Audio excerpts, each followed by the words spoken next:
Les pierres Nagura, à quoi ça sert et comment ça fonctionne, je vous explique tout dans cette vidéo.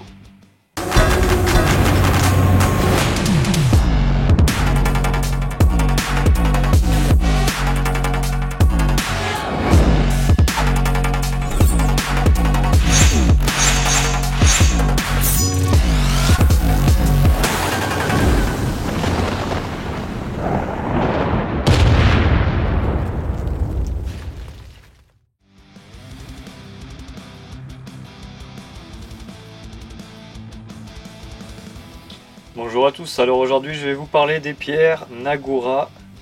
Donc c'est des petites pierres comme ceci, donc il y a différents formats, plus ou moins épais et longs.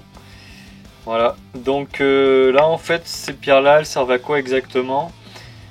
En fait on pourrait croire que c'est pour se servir directement pour affûter un couteau tel quel, mais en fait non, en fait elles servent à créer une boue sur la pierre d'affûtage. Donc on va dire que là, la pierre c'est celle-là. Donc là c'est une pierre 3000 Naniwa professionnelle. Donc si j'utilise ça pour affûter mon couteau de cuisine ou autre directement, il faudrait passer quelques passages pour que ça crée la boue qui est assez fine pour que ça polisse et que ça affûte correctement.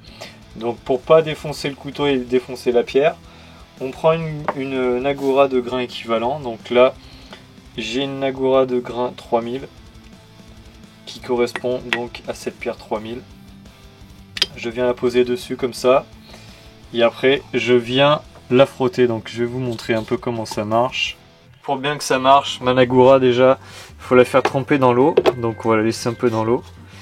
Je mouille ma pierre. Donc ma pierre, il faut déjà qu'elle soit bien surfacée.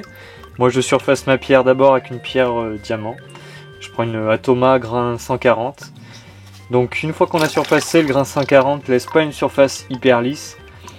La pierre serait pas efficace au maximum. Donc je prends ma Nagura, une fois qu'elle est bien imbibée d'eau, et une fois que ma pierre est bien aplatie, je viens commencer à faire quelques passages pour lisser un peu mieux la surface. Ça sera beaucoup plus efficace pour affûter ou polir. Voilà, donc là je surface un peu plus. Et on voit qu'en même temps que ça affine, ça fait une boue comme ça.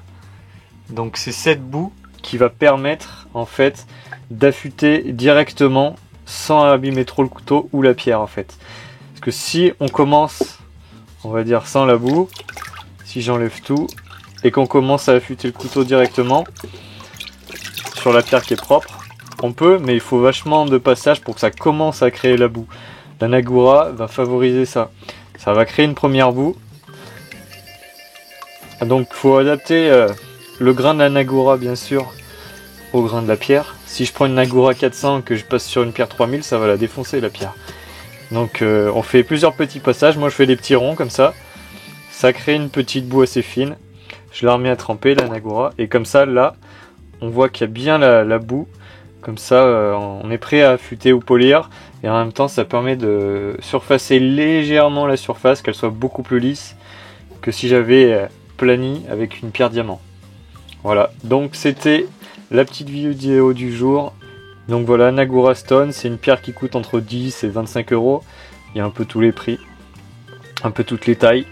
Donc pareil, la Nagura de temps en temps, il faut la remettre à plat.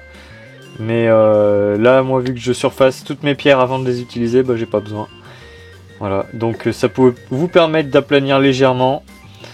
Mais le but essentiel, c'est pas d'aplanir, c'est de vraiment créer cette fameuse boue qui va vous aider à affûter plus efficacement. Voilà. Si vous avez d'autres questions, n'hésitez pas à m'écrire en commentaire. Si vous avez aimé la petite vidéo, n'hésitez pas à laisser un pouce en l'air. Tu peux également t'abonner sur ma chaîne YouTube si ce n'est pas encore déjà fait. Moi je vous dis merci et à la prochaine. Ciao!